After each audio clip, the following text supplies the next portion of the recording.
appreciative of what you have done in your work.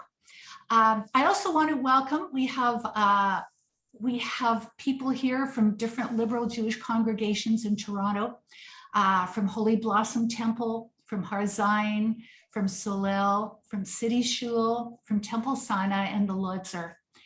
And as we all know, one of the great strengths of Judaism is that we question, we challenge, we debate, we occasionally fight, and then we fine-tune and change our practice and principles as situations change. And situations have certainly changed and are always changing.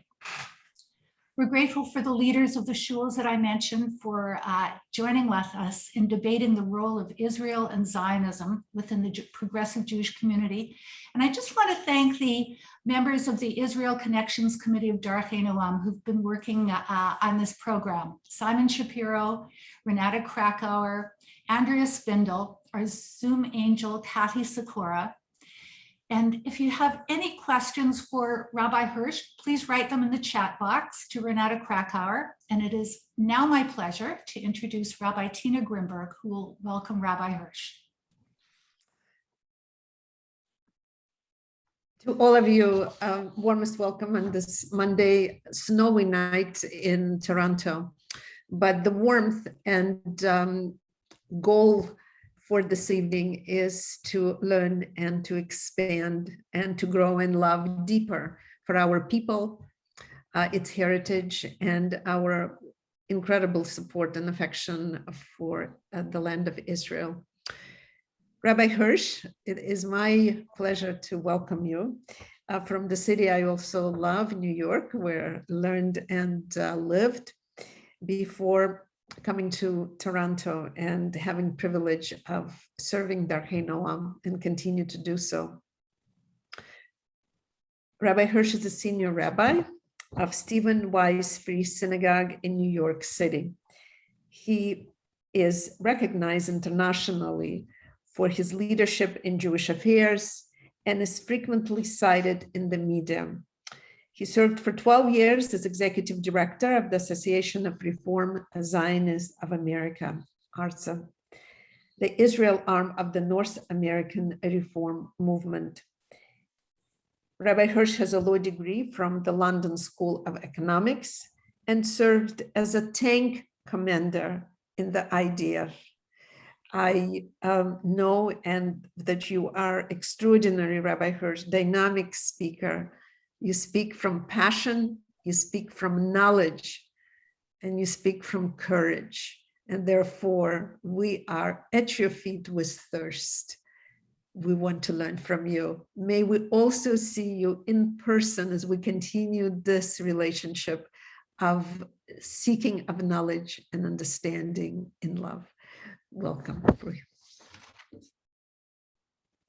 Well, thank you, Rabbi Grimberg, and thank you to all my new friends at Darchei Noam, and if there are others from around the town, thank you for attending. I am looking forward to getting to Canada. I almost ended up in Canada as my first pulpit at Holy Blossom when Rabbi Marmer was the senior rabbi there, and one thing led to another. I never actually made it to serve in Canada, but I have been there from time to time, and the only thing is, if it's snowing in Canada, it's 70 degrees here in New York today. So maybe I'll come to Canada a little later.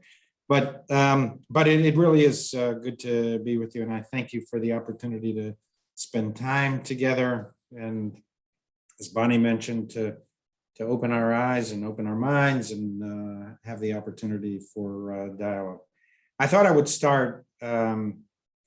The title I was given, the task I was given, is Abandoning Zionism, the Fight for Israel and the Progressive Jewish Community. So I thought I would start with a case study that maybe you've heard about it in Canada, but it became fairly prominent news in the United States, and especially in our neck of the woods. One of the most prominent Reform congregations in the country, Westchester Reform Temple, recently fired an educator who accused Israel of genocide and accused American Jews. And had she thought about it, I think she would probably extend that accusation to Canadian Jews as well, of enabling violent racism at home. The teacher who was let go is now suing the congregation for wrongful determination.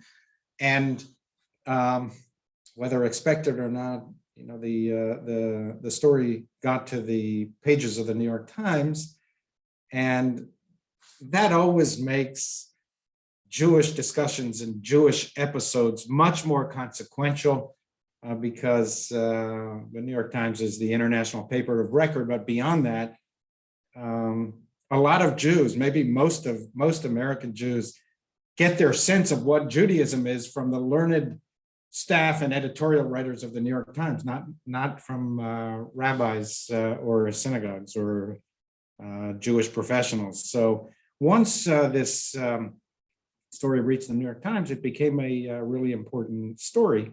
And the reason that the teacher was let go was that in the middle of the war back in May of 2021 and between Israel and Gaza and Hamas, the teacher in the religious school posted on her blog during the fighting the following major points. She said, number one, we reject the notion that Zionism is a value of Judaism. Zionism is not a necessary component of Jewish identity. Judaism's survival is not conditional on the existence of Israel. And she couldn't, in her blog, she couldn't even capitalize Israel. She always wrote it with a small I. She asserted that American taxpayers financed the genocide of Palestinian people.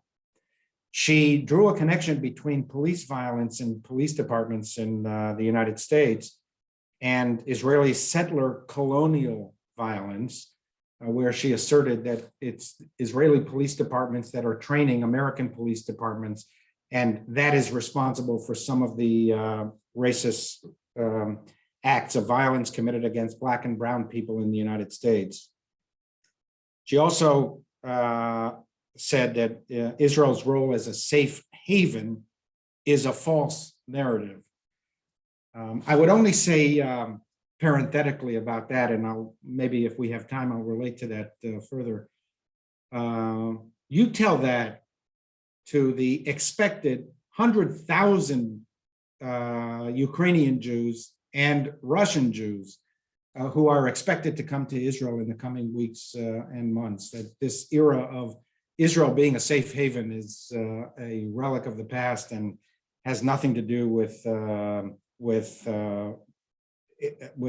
true narrative. It's a false narrative. Frankly, you know, I believe that kind of anti-Zionism that we see in North America and in the West in general is it's a luxury of those, you know, who are seated in heated lecture halls and comfortable quads, but it's completely disconnected from the experiences of most Jews around the world, and certainly if during our very days. There is one place in the world where Jews know that not only do they have to be accepted, they want them there and they will be embraced there. But in any case, these were the accusations. These are common discussion points for anti-Zionists, both Jewish and non-Jewish, but non-Jewish, Jewish as well. And upon discovering this blog, the synagogue fired the teacher. But even that, for me, that in and of itself wasn't the key issue. Although I do wonder how many Reform, Reconstructionist, conservative synagogues, we're all challenged by the same phenomenon. How many of our synagogues would have, in fact, done that, would have let her go once they discovered this blog. But that wasn't the main thing for me. The main thing is that once she was let go, dozens and dozens of prominent Jews in the community, educators, academics, thought leaders, rabbis, Jewish activists, current and former members of the synagogue, Westchester Reformed Temple. They signed an open letter to the Board of Trustees, to the leadership of the synagogue, expressing great concern over the firing and urging the synagogue to rehire and reinstate her. Now, some of them were probably primarily concerned with the principle of free speech, and that the concept of free speech either required Westchester Reform or legally or at least morally to tolerate this expression in the synagogue. But many of the rest of them, I'm sure, agreed with the teacher's points and insisted that she be reinstated. Since we have members of a host of synagogues online here, ask yourselves what you would have done under similar circumstances. Would you have terminated the teacher? Would you have expressed a desire to want to entertain all points of views? It's an interesting, discussion. I can tell you from my perspective, I run a synagogue, an important synagogue with an important historical legacy. And the issue is obvious to me. There is no way that I would want a person with those views being exposed to our community, teaching our students, and especially mindful that we only have a couple hours a week with them anyway. And why in the world would we want somebody with those views interacting with our children, with our students? So the one thing that we should bear in mind and we should ask ourselves is this: the teacher is a 26-year-old, and the question is, how reflective are these perspectives of hers, and how representative is it of, in particular, younger Jews, the younger generations? And I can tell you that I am concerned because, for example, I speak with students at the Hebrew Union College, which is the Reform Seminary. And I spoke with students just a couple of weeks ago who told me that there's an atmosphere of intimidation about Israel at the campus of the Hebrew Union College, and that at best, students understand that they should not speak about Israel. They're ostracized if they do. And they receive little support from the faculty or the administration. And the other liberal seminaries have the same challenge that they're addressing as well. Now, how representative this is not something I've studied, but it is a common impression of quite a few students who have made themselves known to me. I do know, and the empirical data suggests, most recently in the Pew study of American Jews, that these views are still the minority of American Jews. The American Jewish community, and even the liberal American community. But the data also suggests that the younger you go, the more animosity Jews and non-Jewish liberals feel towards Israel. So I want to make, with that kind of background and that case study, I want to make 4 basic points if I can get through them all. If not, Bonnie, stop me and we'll get to it the next time when I come in person. The first is liberal Jews are uniquely susceptible to anti-Zionism. And what we're seeing is the beginning, I fear, of the fracturing of liberal Judaism. And we're breaking along the same fissures that we divided a century ago, over a century ago. The fault line is today, as it was back then, with this basic understanding of what constitutes Jewish identity. Do we belong to the Jewish people? That's the issue for us today. Are we anchored in Jewish particularism, an identity rooted in Jewish peoplehood? And from there, pursue all of the universal values of Judaism. The values that, Bonnie, we started with my reminiscences of the Religious Action Center. Those are the principles that we're committed to as Jews and as liberal Jews to try and repair the world. But do we do that first being anchored in the particular experiences of the Jewish people?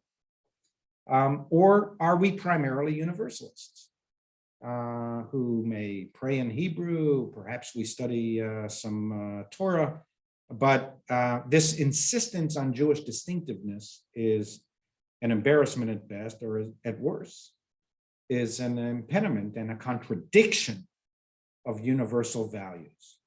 That was the issue in the 19th century for North American liberal Jews, and that, in my view, is increasingly the issue today. Because you mentioned, I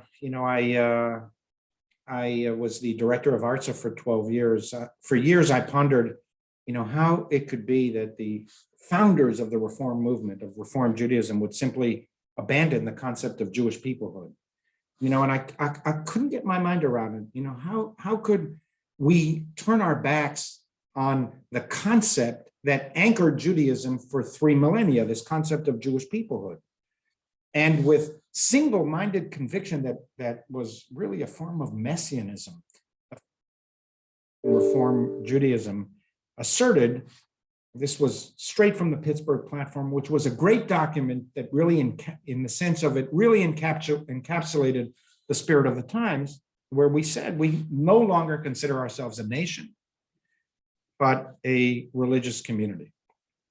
And I couldn't get my mind around it because as Abba Hillel Silver, one of the prominent Reform rabbis of the early to mid 20th century, contended, the first Jews to understand to have this understanding of Judaism, that we are no longer a nation, but simply a religious community, was the Apostle Paul.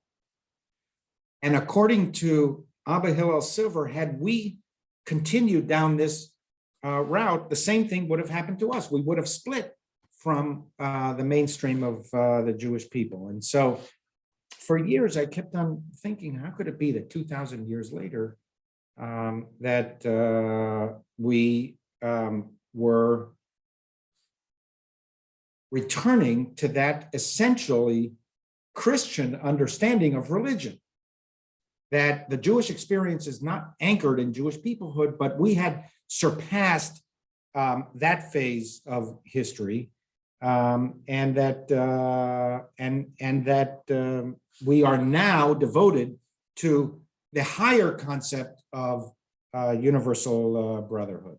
And the Reform movement was so committed to that concept, that we are no longer a people, that when Zionism came on the scene a decade or two later, of course, the Reform movement was going to be anti-Zionist because we already had a pre-existing theology that we were no longer a people. Now, Zionism started for sure as a secular political movement, but it put at the heart of the justification for Zionism the central principle of Jewish peoplehood. And we were so opposed to that a month before the First Zionist Congress in 1897, the leader of American Reform Judaism, Rabbi Isaac Mayer Wise, proclaimed, this is what he wrote: "We are perfectly satisfied with our political and social position in America. We want freedom, equality, justice, and equity, and these we possess in such a fullness that no country whatsoever can improve on it. All this Zionist agitation on the other side of the ocean doesn't concern us at all."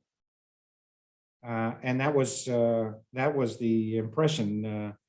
There was a special conference devoted to Zionism in 1898, a year after the First Zionist Congress, where one of the prominent Reform rabbis spoke and said, "The Zionists forget this lesson of history, that the inherent universality of Judaism has outstripped the shackles of state and national life."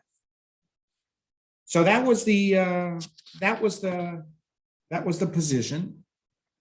The classical Reform Jews were convinced that universal enlightenment had surpassed the shackles of what we might call nationalism. And all of this 3 decades before the rise of fascism in Europe. For years, I was really perplexed.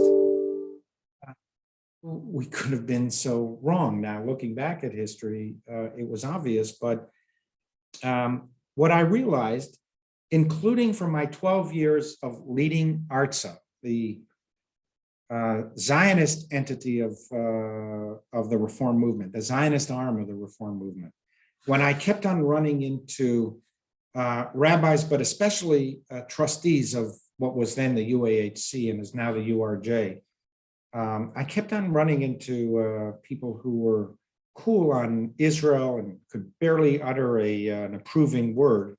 How could it be that they didn't, that they were like that still a century after the rise of the Zionist movement and in the wake of all of these catastrophes that occurred to the Jews in the 20th century? And what increasingly dawned on me was that actually this anti-peoplehood, anti-Zionist worldview of liberal Judaism never actually disappeared. In fact, it's the default position of liberal Judaism. And that is why we are most susceptible to this anti-Zionist philosophy, because we straddle the tension between universalism and particularism. It's a good place to be, but it requires clarity of thought and strength of Jewish convictions. And it requires us to speak with honesty to our people and to warn that we're constantly at the risk of regression. And what I discovered, and it clicked kind of in my mind 7 to 10 years ago, that actually the default position of liberal Judaism is to incline more towards a universal approach to the world that surpasses the shackles of Jewish peoplehood, that looks at Jewish peoplehood as an impediment to the universal aspirations of the brotherhood of man, that we have what the early reformers called a higher mission that requires the dissemination of the dreams of universal brotherhood, which requires us to leave behind the earlier forms of identification of Judaism in the sense of what we call today Jewish peoplehood. That might have been an earlier, important, necessary phase of Jewish identity, but modernity had surpassed that earlier form of Jewish identity in favor of us being simply a religious community, that we needed to put our trust in European Enlightenment, in high German philosophy. And that's the real fault line now in the Jewish community, I feel that, contrary to what I assumed, for all the years that I was at ARTSA, and for all the years that I studied this, that the classical reform stage of Jewish history, the anti-Zionist phase of Jewish history, which lasted from about the 1880s, Zionism first came on the scene in 1897, which lasted until the middle of the century after the World War II and the creation of the State of Israel. I had assumed that that was the exception and that was relegated to the ash heaps of history. But what increasingly is dawning on me, and it clicked a few years ago, is actually the exception was not the classical reform phase of our history. The exception was the 20th century, which was so catastrophic and so traumatic for the Jewish people that it forced liberal Jews back into the embrace of Jewish peoplehood. The century began with pogroms in Eastern Europe, and it then followed the rise of fascism, World War II, the Holocaust, the creation of the State of Israel, the Six-Day War, the 1973 war, and to a certain extent, the fight for Soviet Jewry in the 1980s.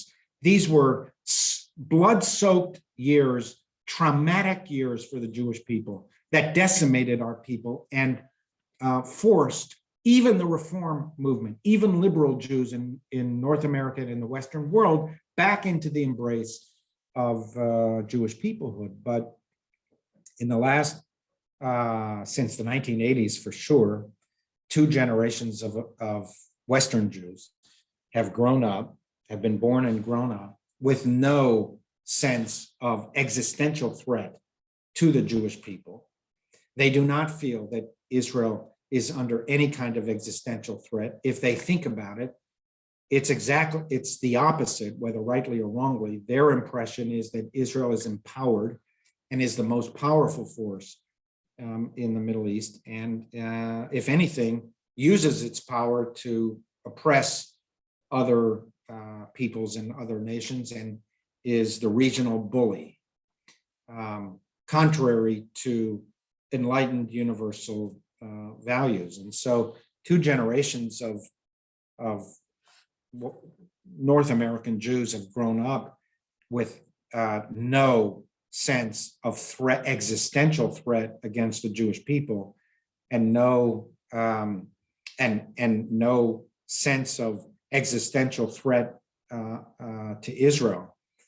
And if anything, to the contrary, they feel that Israel wields power unjustly, that we are in fact returning to the default position of liberals on liberal Jews, which is a favoring of universal values, not as an expression of Jewish peoplehood, but at the expense of Jewish people. That's point number 1. Point number 2, I'll just relate to this debate that we have, between Tikkun Olam and Klal Yisrael.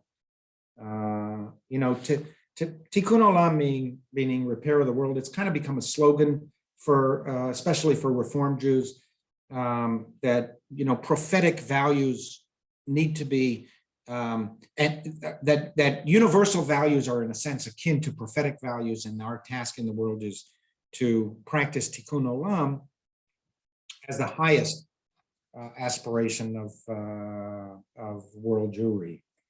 And I would just point out, that to take this concept of Tikkun Olam and to universalize it to such an extent as to suggest that prophetic values and the Hebrew prophets themselves had little or nothing to do with Jewish peoplehood is actually a distortion of prophetic values and of Judaism itself. First, Judaism is this tension between universalism and particularism from the very beginning, from the very first words to the very first Jew, to Abraham, I will make of you a great nation and I will bless you. And all the nations of the earth shall bless themselves through you. And so right there at the very beginning of Judaism, we have this tension that Jews were a selected people, but selected and particular, not for the purposes of self-aggrandizement or conquest or control, but for the purposes of all the nations of the world shall bless themselves through you, to be a blessing to humanity. But the prophets themselves were Jewish particularists. They were grounded in particular values and were rooted in the national territory. And even during exile, the prophets promised a return to the land of Israel. And this is over and over and over again. Now, if we had 6 months or 12 months to study all of this, these concepts are mentioned hundreds and hundreds of times in the Bible. But since we don't have time to study it at this point in time, at least, you'll have to take my word for it. But I'm telling you, I have studied it. And the Hebrew prophets were concerned about universal concepts of justice and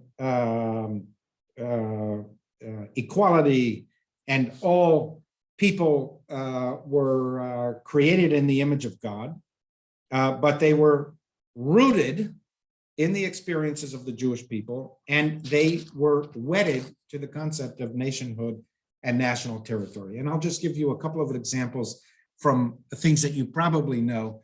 And as I say, you'll just have to take me at my word, trust me that I've studied this a little bit. And if you want to study with me for a year, then I'll go through all of this with you. But, we're fond of quoting, for example, Amos, who said this famous statement that who can disagree with? Let justice roll down like waters and righteousness like a mighty stream.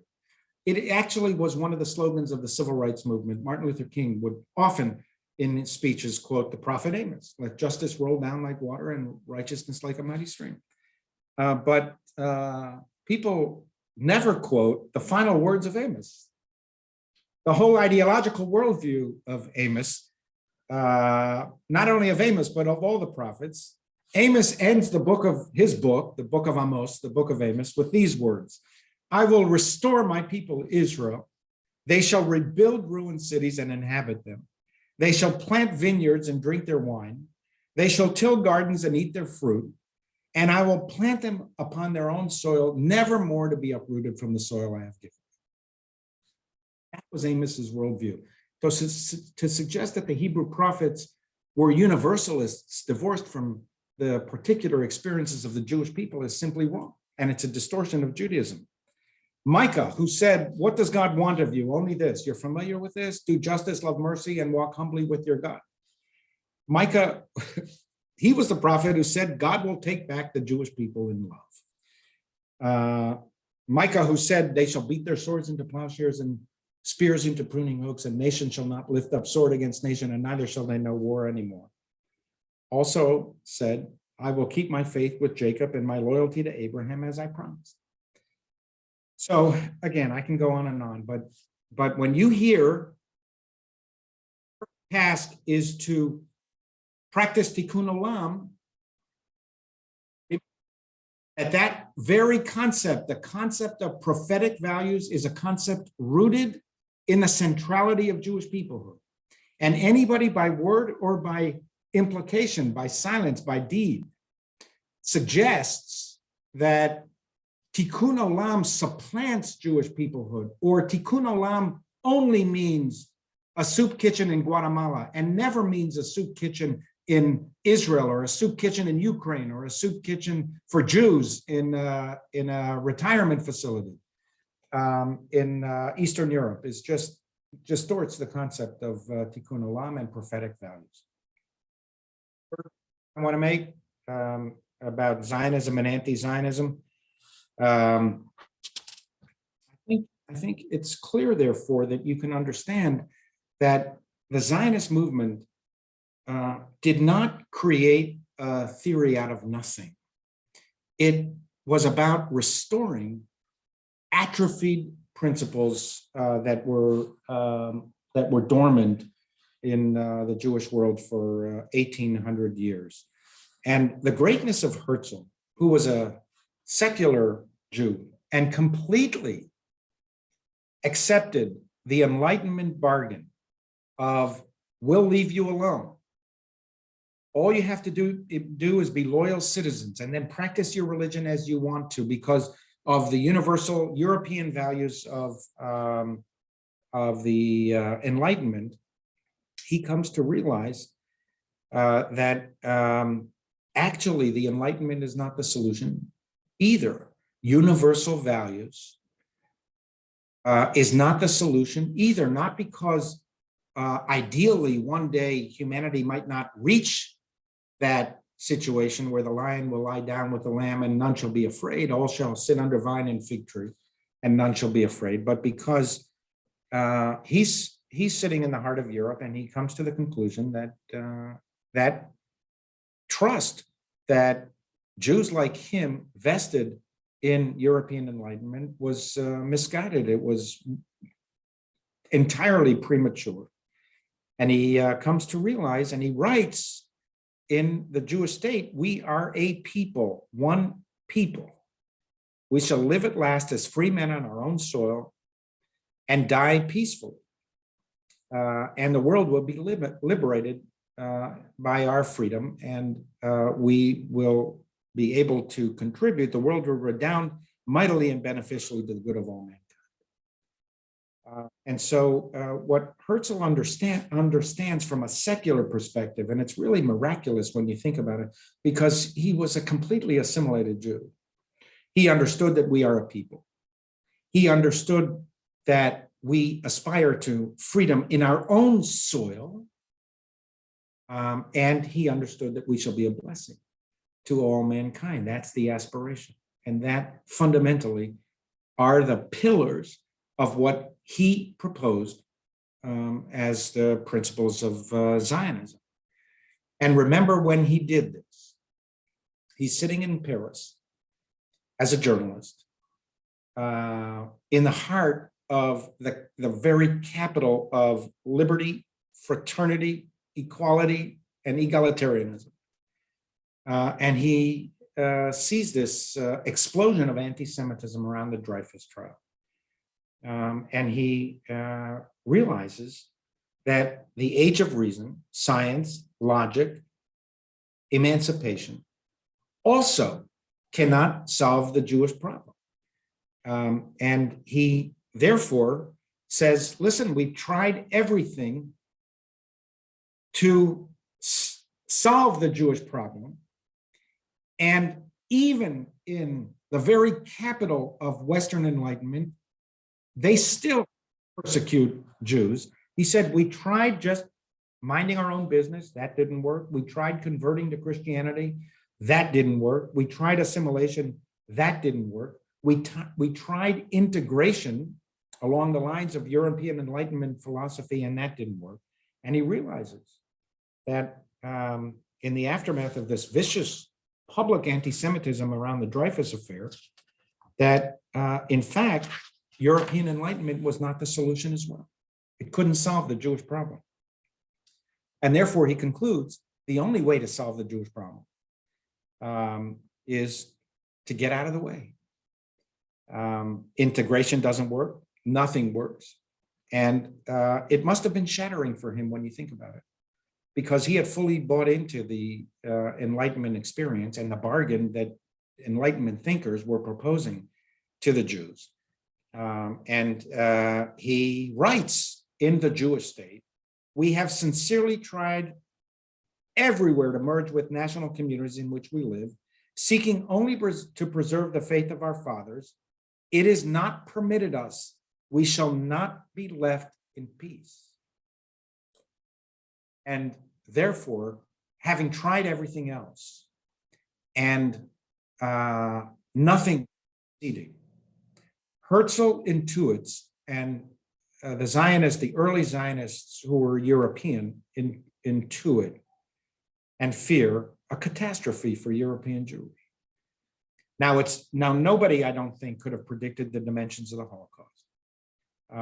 But Herzl and the early Zionists do intuit that if we don't get out of the way, this Jew, something about Europe will destroy Jewish life. And he's so convinced that he writes in his diary, if we will it, in 50 years, we can create a Jewish state. It was greeted as utter madness by most Jews, and it really was. This idea of after 1800 years, 1900 years, Jews who were scattered around the world, languageless, landless, to reconstitute in the land of the ancestors was a form of madness. On the other hand, what makes Herzl a prophetic figure is that he realizes and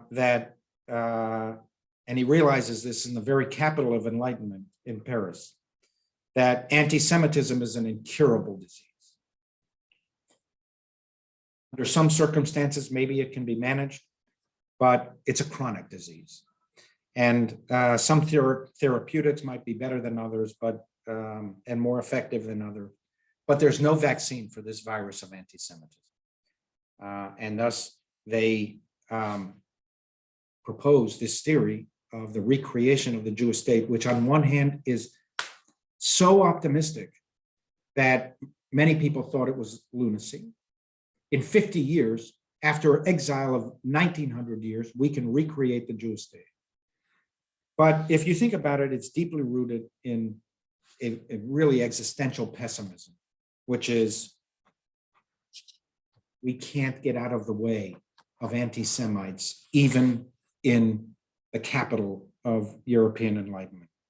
And therefore, he proposes that the Jewish state, and in fact, it was created 50 years later. So now I say all of this as a background to some of the modern disputes that we have here about anti-Zionism and boycotting Israel and so on. You know, it's not that I can accept on a theoretical level that people who want to boycott Israel don't consider themselves anti-Semites and are not necessarily anti-Semites. After all, there are a lot of Jews who participate in the BDS movement. And, I do understand that. But remember,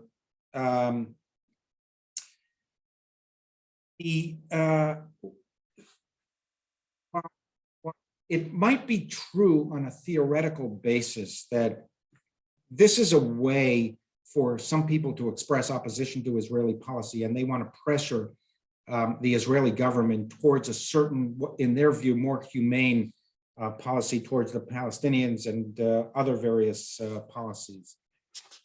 Remember that the ideologues of BDS believe that this is a way to dismantle the Zionist enterprise and the state of Israel. They do not believe in a two-state solution. They do not believe in coexistence. And you don't have to take my word for it. You can just ask them and read what they say. They want to eliminate Israel.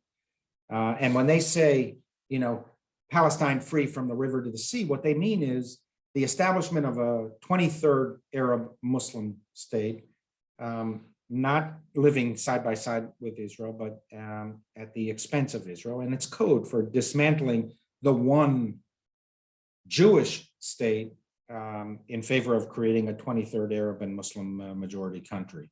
And so, and aside from that, a one-state solution, warring ethnicities don't live in peace. It doesn't even work in Belgium, let alone in places where these two ethnicities and nationalities hate each other.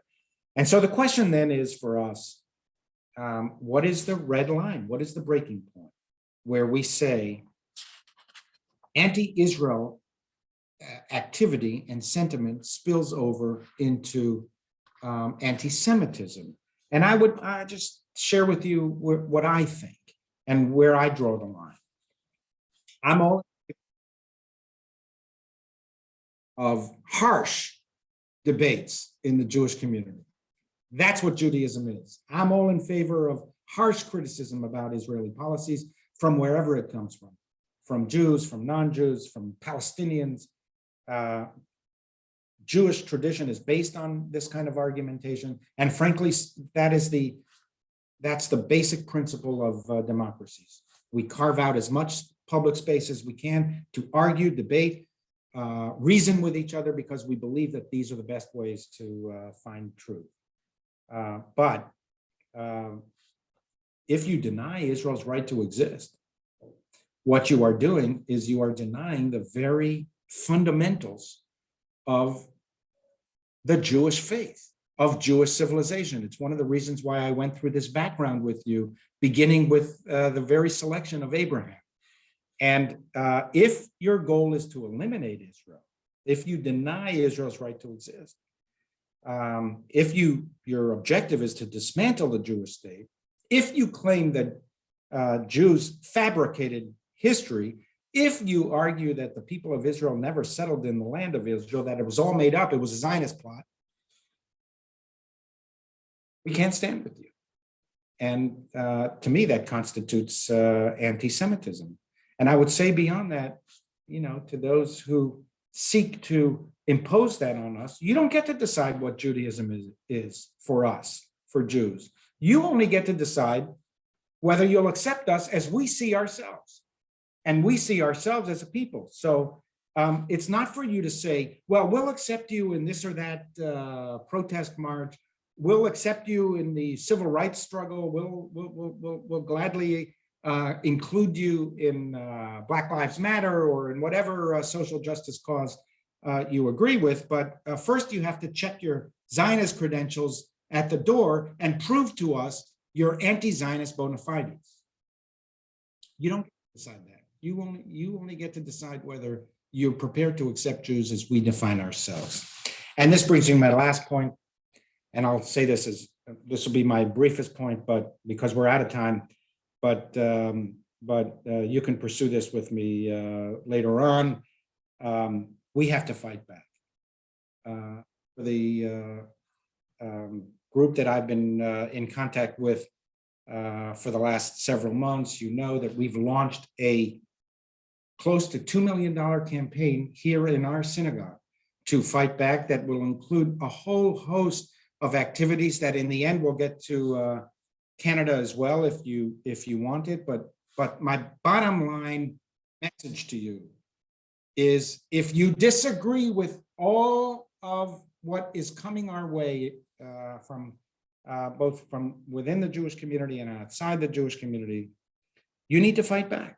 Now's the time, and you need to do it with everything you have. There's no more free reign in the Jewish community. I believe this strongly. Rabbis need to mobilize, congregations need to mobilize, lay leaders, funders need to fund those of us who agree with what I have been saying, and we need to work hard to blunt the inroads that have already been achieved because of the commitments of those who believe different things and our willingness to allow that to happen, or at the very least, our inability to marshal the same kind of commitment and dedication pushing back against these messages as those messengers have in pushing into the Jewish community.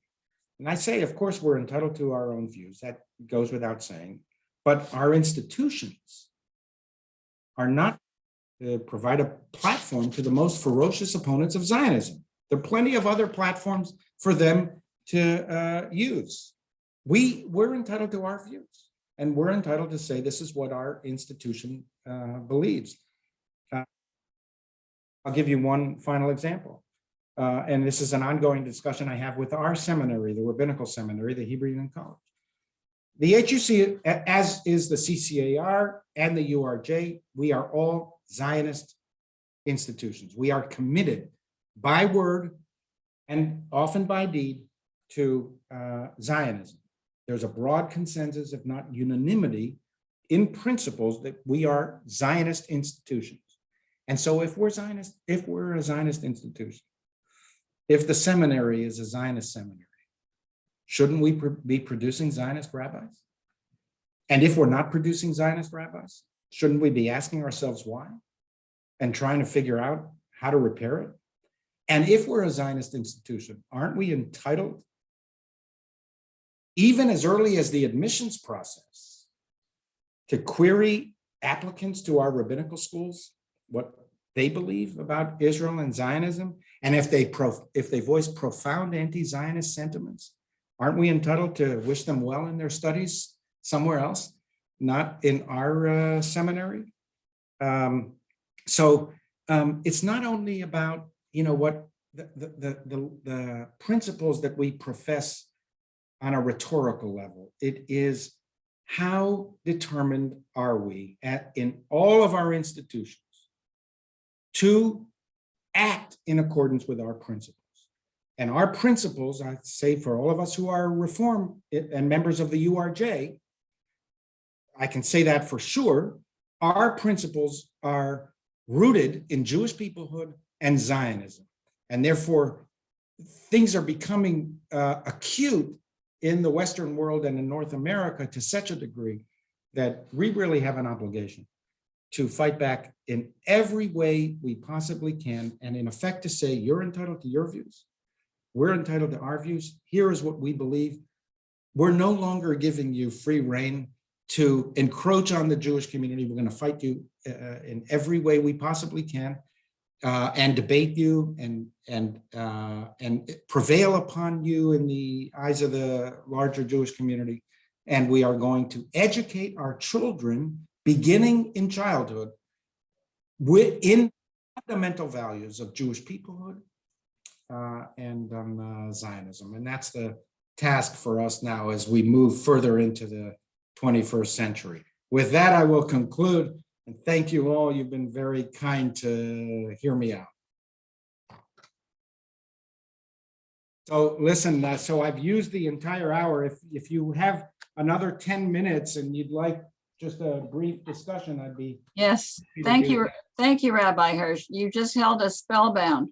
So I haven't had a chance to even tell you your time is up. But I'm sure most of us are more than willing to stay another 10 minutes. We have a number of questions.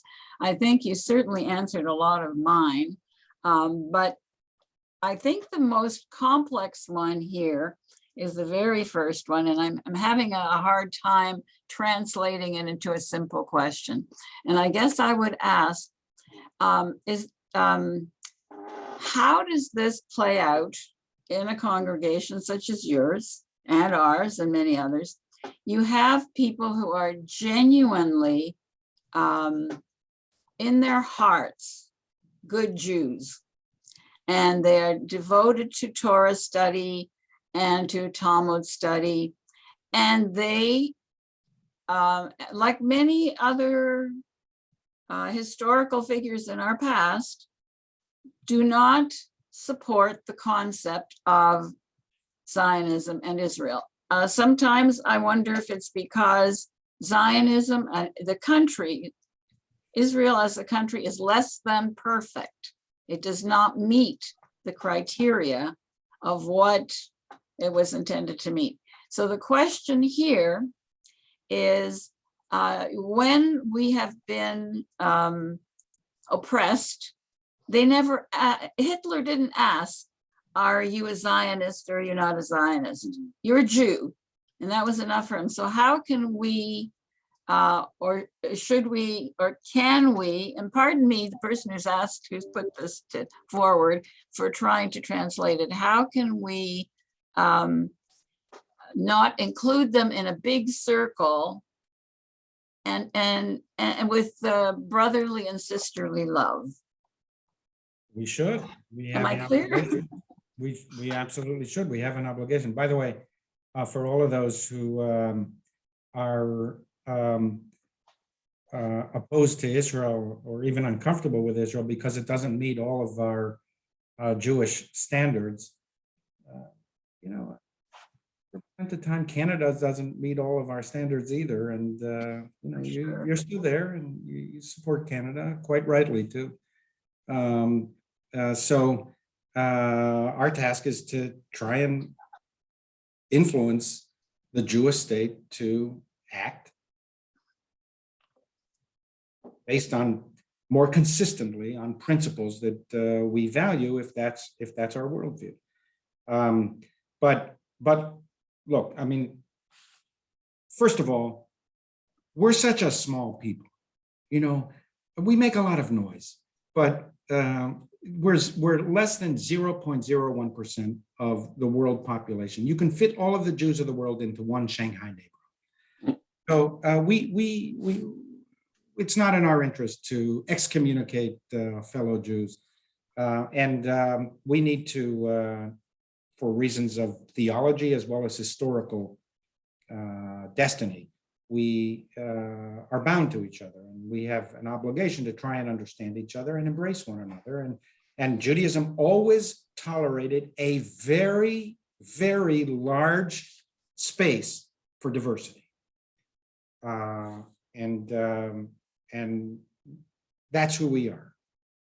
And in a synagogue, in our synagogue, for example, I know that there are people who, first of all, I mean, all the time. There are people who disagree with details of what I believe. And we have congregants who disagree with the fundamental principles that I articulated along the lines of what I said in the last hour. And if they feel that they are comfortable to sustain their membership in the Stephen Wise Free Synagogue, it's a high honor for me. After all, the synagogue does other things beyond articulate basic values. We tend to people in times of need and in mourning, and we teach people, and we represent the concept of and the reality of community. And so if people are comfortable here, even if they disagree with what I believe, all power to them. And by the way, I encourage them to be in touch with me. I always say, if you disagree with what I'm about to say, you call me and you set the record straight and you put me back on the right path. And because I really, truly want to learn. I think that's the true soul of a liberal, somebody who is prepared to change his mind when confronted with better evidence and better arguments. When I said we are not obligated to provide a platform, what I meant was not we should have some kind of litmus test for Jews in terms of their membership in our synagogues. What I meant was we don't, as a synagogue, and this was the process that I internalized for ourselves here at Stephen Wise, we don't have an obligation to offer a platform to anti-Zionists to speak to the community. Mhm. There are plenty of other platforms. So I draw the line in Jews or non-Jews who consider Israel to be an illegitimate state, who deny Israel the right to exist, okay? And by the way, the events of these weeks should show every one of us what are the real dangers of tolerating countries and entities who accuse other entities of not having a right to exist. It otherwises those entities and paves the way for violence against them, for attack against them, and for essentially, at the end of the day, for exterminating them. Because if they have no right to exist, their existence is illegitimate, and it's a just cause to bring their existence to an end.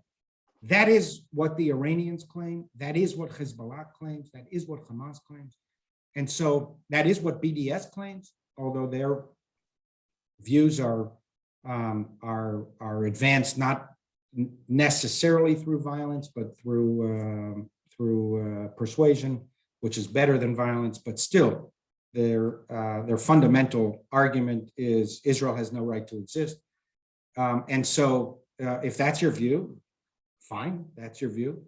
But why do we have to offer a platform here at our synagogue? In the name of what? In the name of diversity? In the name of pluralism? Why should we do so? And plus, there are other synagogues who are prepared to entertain that conversation. So it's not as if there is a lack of platforms to advance this view, either in institutions or on campuses. So that's my perspective. That's how I internalize our approach here in the org. Thank you. I'm going to try to combine a couple of these questions. There's a question here on how do we respond to accusations that Israel was founded at the expense of displaced Palestinians and continues to do so by expanding into the West Bank area. And I'd like to couple that with a question about education, because certainly at the universities, we get a lot of that point of view for young Jewish students who have not had too much education in Zionism in their earlier years. And they feel that this is a very righteous question. How would you deal with that? First of all, there was displacement in the 20th century. There were wrongs that were committed. There are serious moral ramifications from the unresolved Israeli-Palestinian dispute that should trouble every Jew. And it should be our task, among others, to try and bring this unresolved dispute to resolution. And we should stand with and by the side of all those forces around the world who are working for a solution that will allow for coexistence between the Palestinian people and the Jewish people. And so, in my view, people aren't wrong to raise the troubling moral ramifications of the unresolved dispute. That said, essentially, people are ignorant and they need to learn history and they need to study it. I would recommend, by the way, for all those online, if there's one book to read about why this Palestinian-Israeli dispute is not resolved, you should read a book called The War of Return by Einat Wilf and Adi Schwartz. He's a researcher. They are both liberal Israelis. Einat was a member of Knesset for the Labor Party, which was, its origins were socialism, actually. It was not even liberalism, it was liberal socialism. Although that's not really the nature of the party now. But they write from a liberal perspective, and it'll at least set you on the way, if not tell you everything you need to know on why this problem is not resolved. I would just point out that the Jews prior to 1947 or 48, the Jews accepted the partition plan of the United Nations in 1947 and have consistently worked towards a two-state solution. The Israeli government was prepared to accept the Oslo Accords. The Barak government was prepared to accept the Oslo Accords. Ehud Olmert offered the Palestinians a two-state solution, and they rejected every single one of them. And if you read the book, you will understand the reasons why the Palestinians are either unwilling or incapable of accepting a two-state solution at this point in time. And so this notion that Israel has the power to bring about unilaterally a permanent settlement between Israel and the Palestinians is just completely, it's completely false. And it's illiterate. It shows a basic ignorance of what is actually happening on the ground now and the 100-year history of this war between the Israelis and the Palestinians and the Jews. Thank you.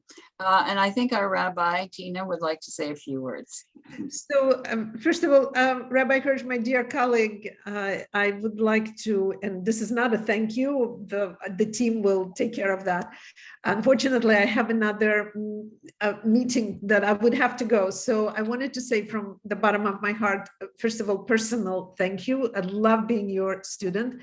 And also just to reflect back on the work of both of Herzl and Zionists, and as you represented, such extraordinary apologetics on a subject of if Europe would be good to us, if the leaders of the country would have been kind, if the atmosphere would have been more, if enlightenment would have truly fulfilled its calling.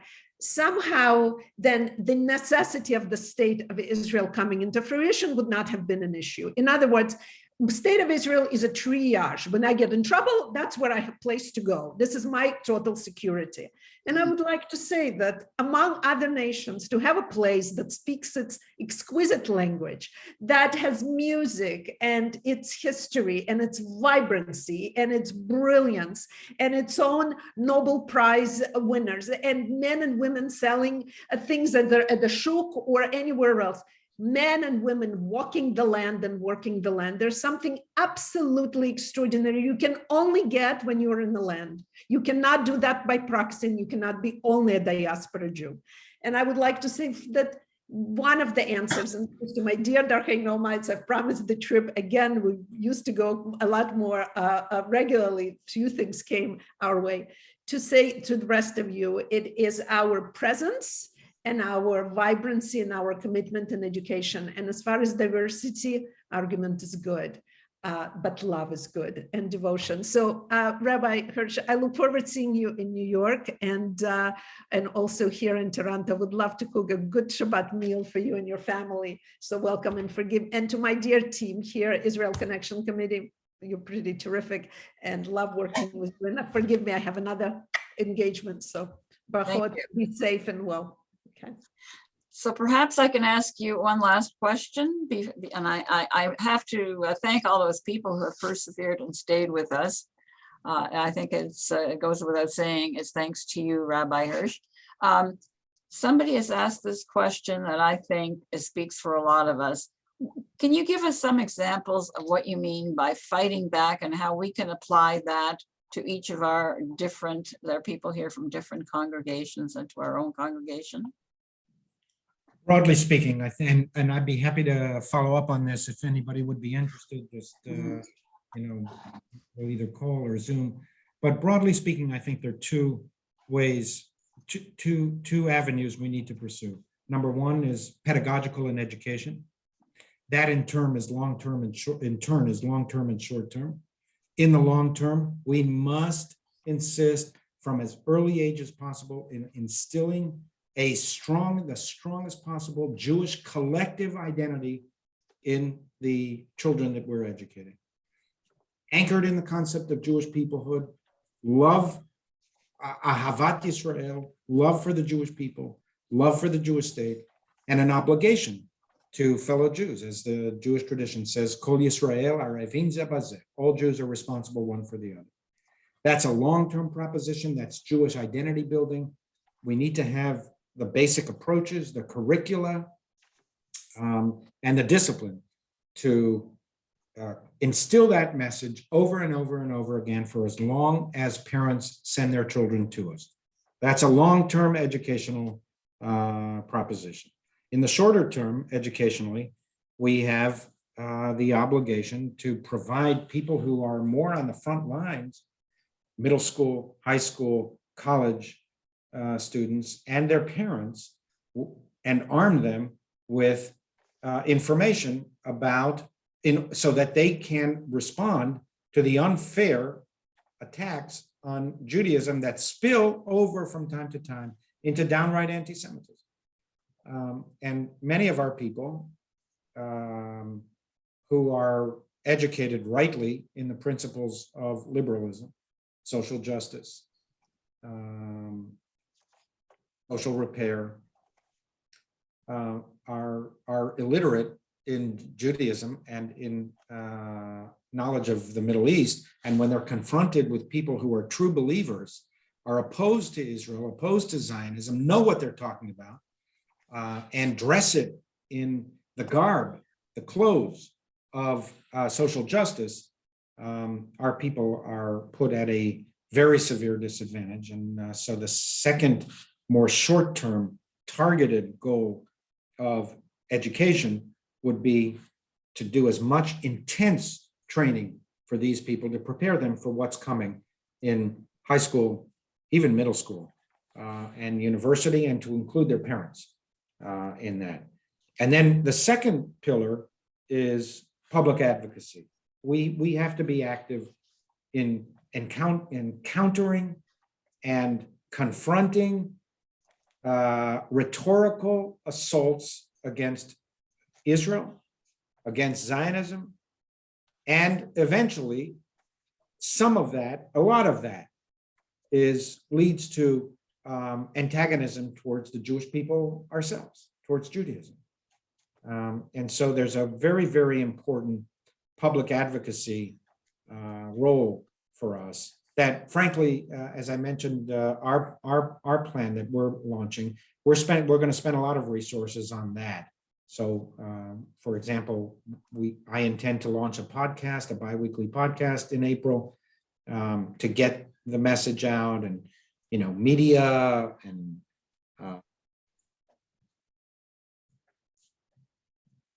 articles and radio and exposure and all of that. And so we need to train a cadre of people who are well-versed in the art of public advocacy and push back as much as we can. And I think, listen, I don't know if the Pew study covered Canada, but it covered the United States. And we see that still the majority of American Jews are with us. The problem is becoming more acute the younger you go, but most American Jews are still with us. So it's not at all a lost cause, not at all. But a lot depends on our vigor and our willingness to invest the kind of emotional and intellectual resources that our opponents are investing. Thank you. One final word to all of you before you wrap up. Whenever you get to New York, come and visit. Oh, yes. Come and pray with us, and I offer you what I offer my own congregants.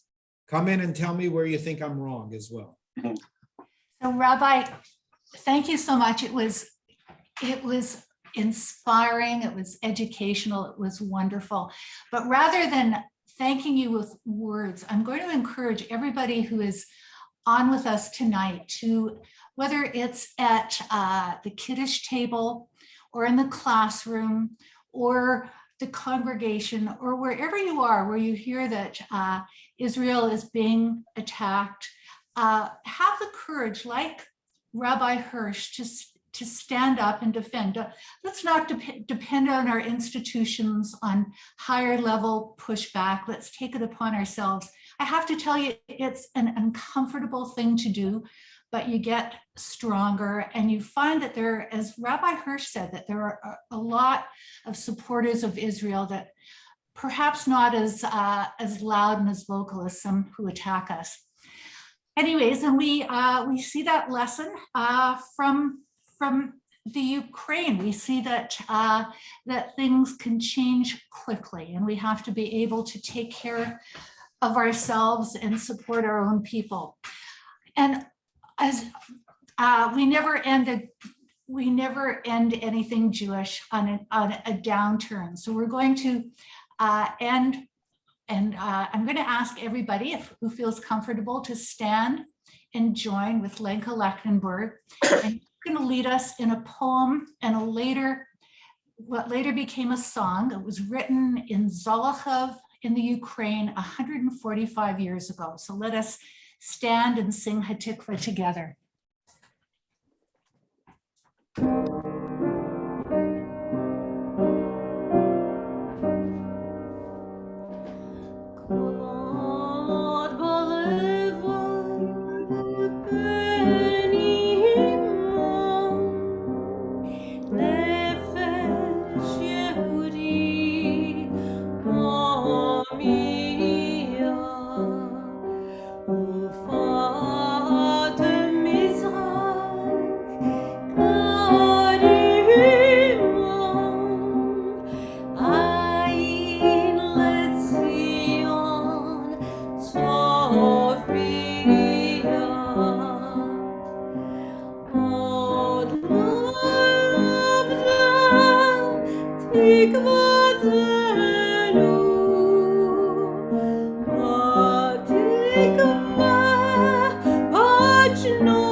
Good night, everyone. Thank you. Thanks. so Right, much. thank you Good night, again. everybody. It was Thank you for wonderful. coming.